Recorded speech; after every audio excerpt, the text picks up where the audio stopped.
უნდა ჩავთოთ სულხან მესხიძე, აჭარა თაიმსის დამფუძნებელი. მივესალმებით მას, ის ბათუმიდან შემოგვიერთდება პირდაპირ ეთერში. მადლობა სულხან, რომ ხარ ჩვენთან ერთად. უნდა ვისაუბროთ თორნიკე რიჟვაძის თავსდატრიალებულ ამბებზე. მანამდე აუცილებლად გთხოვდი შეფასებას ირაკლი კობახიძის სულ ცოტა ხნის წინ გაკეთებულ განცხადებაზე. მან პირდაპირ ღიად თქვა თითქოს რიჟვაძე თვითმკვლელობამდე მიიყვანა მედიამ, საგამოძიებო რეპორტაჟებმა, რომელიც მომზადდა და რას ეხებოდა ეს თემები, რომელზეც შენც მუშაობდი და რას ეყრდნობოდა მედია, როცა რიჟვაძეს ამა თუ იმ ბრალდებას უყენებდა. მოდი ამის შესახებ დავიწყოთ შენთან საუბარი. მოგესალმები სულხან. მოგესალმები გურამ და მადლობა ფორმულას ამ შესაძლებლობისთვის. ხო, ცოტა ხნის წინ მოვისმინე ირაკლი კობახიძის კომენტარი და როცა უსმენდი ამ კომენტარს, ხიმილის მომგვრელი არის ჩემთვის. პრინციპში არ მიკვირს, იმიტომ რომ ამ ქვეყანაში რაც ფუჭდება და რაც არ არის ისე როგორც საჭირო არის, როგორც ყოველთვის ქართული ოცნება კვალს ხედავს მედიაში, ცდილობს რომ მისი სისუსტეები გადააბრალოს მედიას და ამ ფორმით ცდილობს რომ საკუთარი ამომრჩეველი დაარწმუნოს იმაში, რომ ყველაფრის სათავე და ბრალეულობა არის მედიაში. ამიტომ აღარ გავაკეთებ მე შეფასებას ირაკლი კობახიძის ამ კომენტარზე. მოდი ირაკლი კობახიძეს უთხრათ, როცა მზადდებოდა ესა თუ ის რეპორტაჟი რიჟვაძის თემაზე, რა საფუძველი ჰქონდა ამას და რა ბრალდებები არსებობდა მისი მისამართით?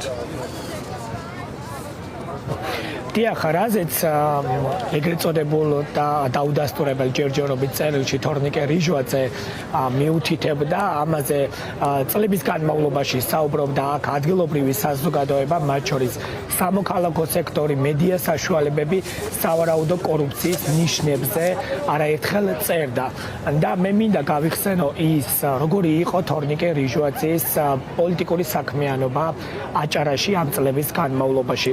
თავდაპირველად ძალიან კარგად მახსოვს, როცა მოვიდა თორნიკე რიჟვაძე, პირველივე დღეებში გააკეთა ამ შინაარსის კომენტარი, რომ ძაღლიყებს ქარავანი მიდის და თქვა, რომ ამ პოლიტიკით ვაპირებ მე მუშაობას და სწორედ ასე იყო 7 წლის განმავლობაში. ის არასოდეს უსმენდა სამოქალაქო სექტორს, ის არასოდეს უსმენდა აქ მცხოვრებ ადამიანებს და აკეთებდა იმას, რასაც ხედავდით უკვე ჩვენ ყოველდღიურ რეჟიმში. ბოლო 2 წლის განმავლობაში მდგომარეობა იყო საკმაოდ კრიზისული. ფაქტობრივად თვითიზოლაციის რეჟიმში გადავიდა ქართული ოცნება, მათ შორის თორნიკე რიჟვაძე. ის ისე მიდიოდა საჯარო ღონისძიებებზე, ისე ატარებდა სხვადასხვა ღონისძიებებს, მათ შორის აჭარის მთავრობის სხდომას, ამის შესახებ მედია საშუალებებს არ ატყობინებდა. ანუ იმ ჟურნალისტებს არ აწვდიდა ინფორმაციას, რომლებიც ვსვამდით განსხვავებულ კითხვებს და როგორც ჩანს, მათ ეს განსხვავებული და კრიტიკული კითხვები ხშირ შემთხვევაში და მეტწილად უქმნიდა უხერხულობას და სწორედ ასეთ ვითარებაში გვიწევდა ჩვენ აჭარა თაიმს მუშაობა, ასევე აჭარაში ონლაინ მედია ბათუმელებსაც. ჩვენ ორი გამოცემა ვართ აჭარაში, რომლებსაც ხელისუფლება განსაკუთრებით გვებრძვის გაავებულად, ასე ვთქვათ. ხო, და ეს წნეხი გაძლიერდება თუ კობახიძის განცხადებას დავეყრდნობით, ეს დაანონსება ფაქტობრივად, რომ უპრეცედენტო მასშტაბის წნეხი უნდა ვიხილოთ მომავალში, ის რაც ჯერ კიდევ არ გვინახავს. სულხან, ძალიან საინტერესოა რა განწყობები აჭარაში, ზოგადად აჭარის ყოფილი თავმჯდომარის შესახებ, ხო? ანუ რამდენიც ჯერათ მოქალაქეებს ჩვენ გთხოვეთ, რომ ჩაგეწერა მოქალაქეები, ბათუმელები რას ფიქრობენ მომხდარზე, რამდენიც ჯერათ იმ ვერსიის, რომელსაც ავრცელებს პროკურატურა, რამდენად დამაჯერებელია ასევე ის წერილი, რომელიც გაავრცელა თავდაპირველად პროპაგანდისტულმა მედიამ. და მოვისმინოთ ეს კომენტარებიც. დიახ, თქვენივე თხოვნით დღეს ბათუმის ქუჩებში გავედი და შემთხვევითობის პრინციპით ადამიანებს ვეკითხებოდი პროკურატურის ვერსიას, ასევე სამთავრობო პროპაგანდისტული მედია საშუალებების ვერსიების, რამდენად სჯეროდათ და ყველა როცა ამ კითხვას ვსვამდი, ყველას ეცინებოდა, ეღიმებოდა და ამბობდნენ იმას, რომ არ სჯეროდათ და ეს ყველაფერი იყო კარგად დადგმული სცენარი, თუმცა როგორც აღმოჩნდა ჩვენი გამოკითხვიდანაც ეს იკვეთება, საზოგადოების დიდ ნაწილს ამის არ სჯერა. გულდასაწყვეტია ის გარემოება, რომ ქართული ოცნება საკუთარ ამომრჩეველსაც, გულმხურვალი ამომრჩევლებსაც არსებს პატივს და ყველაზე მეტად საკუთარ ამომრჩეველს უпростоრად ატყუებს და ცდილობს ასეთი მეთოდებით გაიხანგრძლივოს სადავეებში ყოფნა.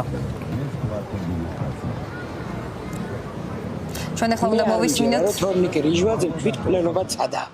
არ მჯერა და ამიტომ ბავშვობიდან ვიცნობ და ძალიან მიყვარდა ვაფასებ. თვითმკვლელობას არასოდეს არ ცდიდა. იმის გამო რომ თავისი ანგელოზების და თავისი დედმამის გამო. აი ეგ არის ჩემი ვერსია. ეგ არის ჩემი ვერსია, რომ არც მისი ეს წერილიც დააწერნიეს, მის დაწერილი არ არის. აი ეგ არის ჩემი ვერსია. არავითარ შემთხვევაში მაი არა სიმართლე რომ თავი მოეკლა რიჟვაძეს. ანუ გამოძიების ვერსია მათ შორის წერილის დატოვება თქვენ რეალურად არ გესახებთ. როგორ გეკადრებათ? მაი მოწყობილია ყველაფერი.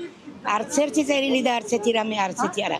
მაი აწყობდა საქმეს, მაგასაც იქონდა რაღაცა შეცდომა, მაგრამ ეს ახლა თავის მოკლაცადაო, ეს ხომ სიბლაყვია და წერილი ხომ საერთოდ იგია. მიუღებელია კაცო, მე როგორც გლეხი ქალი, 70 წლის ქალი, მაგას მე არავითარ შემთხვევაში არ დავიჯერებ, რომ ვითომდაც წერილი დაწერა. არა ეს მოწყობილი ისენა, არა. თუ მოკლა უნდა და ბათუმიდან რა უნდა და იქ რო ჩავიდა. ამ ხლა ბათუმში ვერ მოუკლავდა თავს. მის თავს დაიყო ალბათ რაღაცა. მისიანი ალბათ. რა მაიწურა ვერსია. რაღაცა პირადულია, ხო, ეთქობა. მისიანი ურევია და ანუ მისიაში ვის გულისხმობთ, იმიტომ რომ ის წერილში წერდა ნარკობარიკობას. ნუ ნარკობარიკობა ხა ყველა შეუძლია რომ დააბრა. აბა რა უნდა დააბრალო? ან კორუფცია, ნარკობარი, მეტი რა ახლა დანაშაული. არ მჯერა მაგას ჩიქულება არ მჯერა. ვერ დავიჯერე. არ მობილია ეგეთი რაღაცა. ყველაფერი მოსალოდნელი ამ ქვეყანას. ყველაფერი. არა თორნიკე რიჟვაძე არ იმსახურებდა მაგას. თუ თვითმკვლელობა უნდა აგერ მეეკლა თავი რაზე შევიდა იქ მითხარით. აქ ყოფილიყო. თქვენ გჯერათ ამ ვერსიის გამოძიების, მათ შორის წერილის დატოვების. არ მჯერა. ასეთი ლამაზი შინაარსიან წერილს მაგი არ დაწერდა. მე არც მინახია თავრობაში ასეც არ გამოვლიდა. არ გჯერათ რომ ის დაპირებდა თვითმკვლელობას. თვითმკვლელობას რაზე აპირებდა? არ მეკლავდა თავს, შენ მეკლავდა ზალ თავს, არა. სასიკვდილოდ კახეთში ჩევდა, აგერ ვერ მეიკლავდა თან. მათ შორის წერილის დატოვებას რა დატრიალო. ყველაფერი ფანტაზია და ტყუილია. არაფერი არ მჯერა.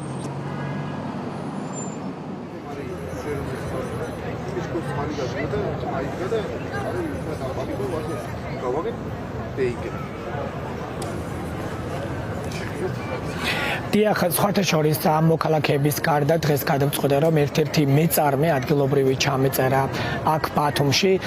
საუბარი არის ვაჟა თავარქილაძეზე, რომელიც ბათუმის ერთ-ერთ ცენტრალურ ქუჩაზე ფლობს კომერციულ ფარცს, რომლის ვიტრინებზეც ხშირად არის წარწერები, საპროტესტო წარწერები, აწერია ჩიქოვანი კორუფციაში ბრალდებული, ასევე თორნიკე რიჟვაძე კორუმპირებული და სხვა ბრალდებები არის ამ ვიტრინებზე გამოფენილი და ეს ერთი მოქალაქე მიუხედავად იმისა, რომ ფლობს კომერციულ ფარცს და ასე თუ ისე ასეთი კრიტიკული განწყობების გამო შესაძლოა იყოს მასზე ზეწოლა, ის არ უშინდება ამ ყველაფერს და მისიც ობიექტიდან ცდილობს, რომ საზოგადოებას მიეწოდოს ინფორმაცია თუ რა ტიპის მმართველობა არსებობს აჭარაში. მოდით მოვისმინოთ ვაჟა თავარქილაძის მოსაზრებაც.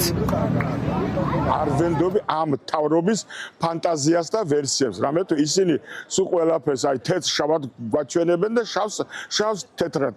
ისინი შეუზღუდავი არიან თავის მკრეხელობაში. თვითონ რიჟვაძეს მე ასე შევაფასებდი. ძალიან დაუმსახურებლად, მოულოდნელად ახალგაზრდა ბავშვი მოხდა, რა თქმა უნდა, მისი მამის ხელშეწყობით ძალიან დიდ თანამდებობაზე, სადაც უკვე ბავშვობის ასაკმა დასძლია, მით უმეტეს მამის ფრთის ქვეშ იყო და განუკითხავად დაუსჯელობის სინდრომით დაიწყო მომხვეჭელობა. ბათუმში თუ კი რამე ხდებოდა, ყველაფერს მანან კონტროლებდა და რამდენიმე ფაქტი მე თვითონაც კი გავაკრიტიკე, თუნდაც უფუნქციო ხიდი რომ არის და 40 მილიონად რო შეფასდა, ეს მარტო ჩიქოვას არ ბრალდება, რა თქმა უნდა, აქედან პროცენტები აღებული აქვს მას. და ყველა ეს მახინჯი მშენებლობები, რაც წარმოებს ბათუმში, რომლებსაც შემდგომ რესანა კონცელიძის დეპუტატური ხელშეწყობა და ამინისტია დაჭირდა, რათა გაემართლებიათ და ამ ამინისტიით გაამართლეს ხალხი იმ შემთხვევაში, რა თქმა უნდა, მისგანაც თანხა აიღეს უზარმაზარი. კაც ეგონა რომ ვიქნები ასლან ბაბუზე მეტიო, მაგრამ ვერ დარჩა და ჩაემწარა ყველაფერი.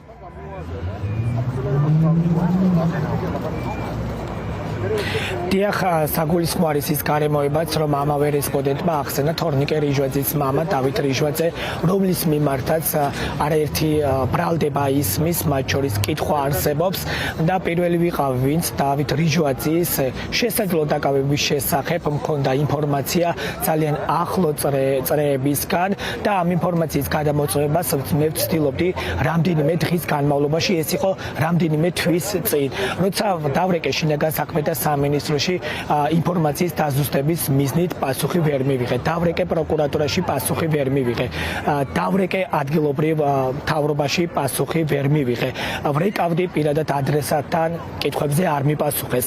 უკვე მე წყაროს დავიყრდენი და გამოვცელა ინფორმაცია, რომ დავით რიჟვაძე იყო დაკავებული, კერძოდ ყავდათ მოდულის შენობაში მოთავსებული სახელმწიფო უსაფრთხოების სამსახურის შენობაში და მას აიძულებდნენ, ოფიციალური სახი არ ქონდა ამ დაკავებას, ყავდათ შენობაში მოთავსებული და მას აიძულებდნენ სხვა პირების დასახელებას და კონკრეტულ თემებზე სხვა პირების იდენტიფიცირებას და როცა მე ეს ინფორმაცია უკვე გავავრცელე მას შემდეგ, რაც უკვე ოფიციალური სტრუქტურები არ პასუხობდნენ, რამდენიმე დღის შემდეგ ხელწერა არის სხვათა შორის ერთიანი, როგორც თორნიკე რიჟვაძის შემთხვევაში მოხდა, სახელმწიფო მედია საშუალებებმა გაავრცელეს ინფორმაცია, თითქოს აჭარა ტაიმსის მიერ გავრცელებული ამბავი სიმართლის არ შეესაბამებოდა, დავით რიჟვაძე იჯდა სახლში, ისვენებდა და პენსიაზე იყო გასული, თუმცა ამ ინფორმაციასთან არ ახლდა შესაბამისი ფოტოსურათი, არც იყო დამატებითი კითხვები დასმული ამ ბრალდებებზე, რას ფიქრობდა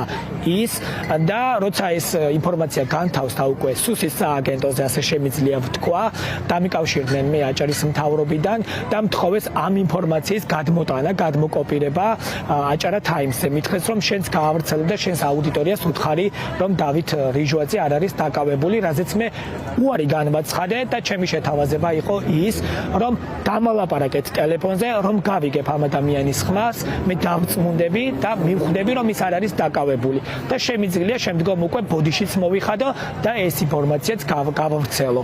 ამ შეპასუხების შემდგომ მე უკვე არავინ აღარ დამკავშირებია და დღემდე არ ვიცი ეს ამბავი როგორ დასრულდა. ცნობილი გახდა, რომ ახვლედიანის სახლში, კახეთში თორნიკე რიჟვაძესთან ერთად მამამისიც იმყოფებოდა. ბოლოს სულხან, მოკლედ გვინდა გკითხოთ, რას აკვირდები ამ ორი დღის განმავლობაში თორნიკე რიჟვაძის ალბათ ერთდროს გულმხურვალე მხარდამჭერები და მეხოტბეები როგორ იქცევიან აჭარის მთავრობის შესახებ კი ვთქვით, ერთი განცხადებაც არტევს ბოლო პოსტი, ერთ-ერთი ბოლო რაც ეხება, ისევ ირაკლი კობახიძის ვიზიტს უკავშირდება და აქ მათ შორის ვნახეთ ფოტო ირაკლი კობახიძის და ახვლედიანის გასაუბრებისა და კომუნიკაციის შესახებ. მოკლედ, როგორ იცვალეს პირი? დიახ, უკვე მივიდა ირაკლი კობახიძე, მოინახულა თორნიკე რიჟვაძე და ახლა დავაკვირდეთ უკვე ქართული ოცნების წარმომადგენლების ქცევას. იქნება როგორც ყოველთვის ტრადიციულად, ახლა ყველა მათგანი დაიწყებს ფოტოების გამოქვეყნებას, სტატუსების წერას, ჯანმრთელობას უსურვებენ თორნიკე რიჟვაძეს, თუმცა ფაქტობრივად 24 საათი გავიდა შემთხვევიდან და არავინ არ გამოუხმაურებია ამ ამბავს. საინტერესოა ის გარემოება, რომ თორნიკე რიჟვაძის ირგვლივ განვითარებულ მოვლენებს ის ადამიანები მიეხმიანებოდნენ და ის ადამიანები წუხდნენ, რომლებიც ამ დროის განმავლობაში იყვნენ მათი ასე ვთქვათ, მაკრიტიკებლები და ვინც მემეგობრებოდა ამ წლების განმავლობაში და მას ეძახდნენ ლიდერთა შორის, ის ყველა მათგანი დუმდა და გასაკვირი არის ისიც, რომ მათ შორის თორნიკე რიჟვაძის ოჯახის წევრიც კი დუმდა, არაფერი უთქვამს მას ამ დრომდე. მე საუბარი მაქვს დავით გაბაიძეზე, აჭარის არაკონსტიტუციური უმაღლესი საბჭოს თავმჯდომარეზე, თვითგამოცხადებულ თავმჯდომარეზე, რომლის მეუღლე, ასევე თორნიკე რიჟვაძის მეუღლე არიან დეიდაშვილები და მიუხედავად ამ ნათესაური კავშირისა, დავით გაბაიძეს როგორც ჩანს, მე გუშინ ვურეკავდი პრესსამსახურს, სათქმელი არაფერი აღმოაჩნდა, მომიშორეს პასუხით თითქოს დავით გაბაიძესთან ვერ გადიოდნენ კონტაქტზე და შესაბამისად მისი პოზიცია იქნებოდა ჩემთვის უცნობი.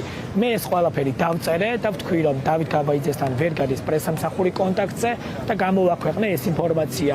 და რა ხდება? 15 წუთში სახელმწიფო მედია საშუალება უკვე პოსტავს, აქვეყნებს ინფორმაციას, დავით გაბაიძე მიემართება უკვე თბილისისკენ თორნიკე რიჟვაძის სანახავად. აი ასეთი იყო დამოკიდებულება. ნახოთ, სულხან უკვე წაშლილ ფოტოებსაც თუ დააბრუნებენ სოციალურ წაშალა ფოტოები.